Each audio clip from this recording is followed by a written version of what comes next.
Hello and welcome to Camp Xbox, where we talk about all things Xbox from the original to the Series X. And today we are talking about Crimson Dragon, an Xbox One exclusive launch title released almost 10 years ago, November 22nd, 2013. Crimson Dragon is an on-the-rails shooter that takes place on the backs of dragons, developed by Grounding Incorporated. Right off the bat, you can draw comparisons to the games of the Sega franchise Panzer Dragoon. Well, this game is actually a spiritual successor, with the director, designer, artist, and composer of those games returning to work on this new franchise. Yet, this is the only entry in the Crimson Dragon series, other than a spin-off Windows Phone game. So let's check this one out and see if it deserved more than what it ended up receiving. And if you enjoy this review along the way, be sure to like and subscribe if you want to see more content. So, Crimson Dragon was a launch title for the Xbox One that I was seriously hyped up for. At the time, Panzer Dragoon felt like a mysterious franchise, meaning it felt like it was hard to ever find, with 3 entries being on the Sega Saturn, one of them being extremely expensive to get, and one on the original Xbox that I was never able to play. It felt like it was finally my chance to get to play something from the franchise. And yes, I actually believe this was another entry in the franchise, but no, it was just a whole new series. And I'll be honest, I played some in 2014. I remember being underwhelmed. I wasn't really having fun with it, and it quickly was thrown into my endless gaming backlog. I recently hit the random button on my Xbox, and this game was picked as my next choice, and I thought, why not? It was mixed in its critical reception at the time, and it feels like people have forgotten about it, so maybe this game needs a reassessment. In Crimson Dragon, you play as a human who has recently left an overpopulated Earth to go to the planet Draco, a planet populated by dragons and humans. A recent plague called Crimson Scale has claimed the lives of many.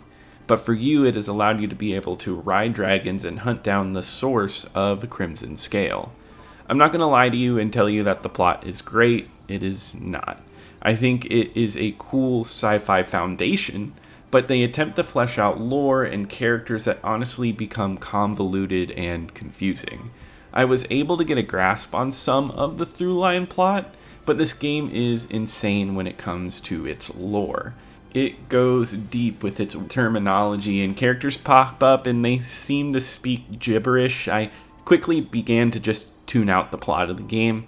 Trust me when I say I do love a good sci-fi plot that doesn't overly explain everything to you, but the story here feels either uninspired or just plain rushed. Not that the team wasn't trying, I just think their minds were on different portions of the game. I do think that they focused a lot of energy into the entertainment value of the game itself, and I do think it is a fun experience, albeit a little flawed. Most every level is on the rails, meaning that you are on a set course and with your stick, you aim at enemies and you just shoot. It's fairly simple, but a lot of fun with how hectic the experience can get. Each level is under 10 minutes and broken down into multiple challenges along the way. For a certain amount of time, you might need to avoid damage, kill all enemies, or other various things. I think this is a nice addition to the gameplay because just shooting enemies could get boring after some time, but this injects enough variety into each level so that it hardly becomes stale. Controlling the dragon itself feels really good too, and with a selection of dragons to choose from, you get a nice bit of variety to fit your playstyle. Some of them allow you to just shoot, but there are others that allow you to lock on and shoot a bunch of enemies at one time. Some have different elements for you to fire with. You take care of these dragons as well using money and different items you obtain from levels, and you can upgrade them to become stronger and take on tougher enemies later on down in the story. I thought all of this variety was a great time, and this game took me around 6 hours to beat, which I think is a great length for an on-the-rails shooter. There are a few sections that are not on the rails though, where you fly in a 3D area. I did think these were abysmal. Obviously, this game was not made for this type of flight control, and the camera that they have implemented, it just doesn't work. The camera would not follow me properly, leading me to crash a lot in these sections. Thankfully, there are maybe 3 small sections in this game that do this, so it's not too detrimental to the overall gameplay experience. One thing that reviewers and people thought were really detrimental was Crimson Dragon's use of microtransactions. In 2013, things were only ramping up to a generation filled with microtransactions. And this game has a gem system where you can buy gems with real money and buy certain items to fast track the progress of your dragon. A lot of people took issue with this, and I'm unsure if it was this way then, but playing it now, this game has no need for microtransactions and they felt useless. Leveling was fast and easy, and by the end of my run of Crimson Dragon, I was just rolling in money to get whatever I needed. I want to say that maybe this game was tougher at launch and they might have updated it to fix it, making microtransactions not as powerful. So know going into this game that you're not really going to need to spend any additional money to get far in this game. I do think some of the ease comes from a really interesting feature with multiplayer. You can actually hire a friend that has played this game before to participate as your wingman, and they will help out with your missions.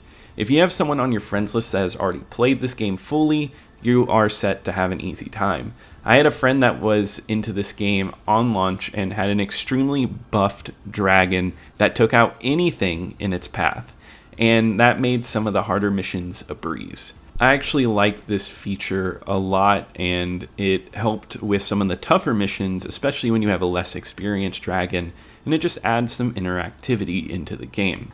Graphically, I don't think this game looks the best. Dragons have an off design to them, and they kind of look like clay. There's a lot of clipping as well while you're flying. It's actually depressing that the Xbox One started off with something like this, because it isn't all that impressive to look at. I do like the art design of the world, all ranging from lava worlds and oceans, but in particular, I like the ones that explored the ancient bases. These were all extremely creative, offering a look at ancient science fiction technology, and you can just fly all around in it. I just wish the dragons themselves looked pleasant, because I believe that's the core reason to enjoy this game. The music featured in this game, though, is very enjoyable. The composer from some of the past Panzer Dragoon games returns, and this time it's orchestral, but offers a lot of the same chanting and tribal-sounding tones that made those games as special as they were. I think the big impact of these sounds create an exciting air as you fly through these uncharted areas. And the sound in general is extremely effective. Shooting feels great, and the soaring noises craft a great sense of speed. Overall, I would say Crimson Dragon can be a bit of a mixed bag. Graphically and story-wise, I found it to fall flat. It was a weak way for a launch title to show off the next generation look, and the story just felt unfocused with too much of an emphasis on lore building, but not a key good plot. Gameplay and music soar though, offering hours of a great time. And just based off of the gameplay itself, it is really fun, and it's one I'd recommend at least trying. Just don't go looking for anything much deeper than that though. But I think that wraps it up for today. If you enjoyed this video, be sure to like and subscribe. Also, let me know what you want me to play next. But I'll see you here next time at Camp Xbox.